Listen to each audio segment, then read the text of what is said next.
Kia ora, local news for Friday the 20th of December. Kitapuni's Chinese Pavilion was officially opened yesterday with officials from Masterton City Changchung and Chinese Embassy both attending. The Masterton Community Church room at the Inn Christmas lunch registrations closed today. The free lunch will take place from 11:30am Christmas Day at the War Memorial Hall.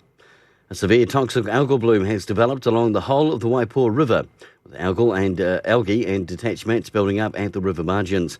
People and their pets are urged to avoid the riverbanks until conditions improve, with 80% of the riverbed now covered with the algae, and there is a constant stream of floating and detached mats. The Overseas Investment Office has issued a formal warning to forestry investor Roger Dickey for breaking the overseas investment rules. The OIO required the overseas investor to apply for a retrospective consent to the acquisition and pay a retrospective penalty of $10,000. And finally in sport, the Black Spoke Pro Cycling Academy will make its debut at next month's New Zealand Cycle Classic, held in the Wairarapa between the 15th and 19th of January. It is New Zealand's premier cycle race, and of course very fortunate to have it staged in our region.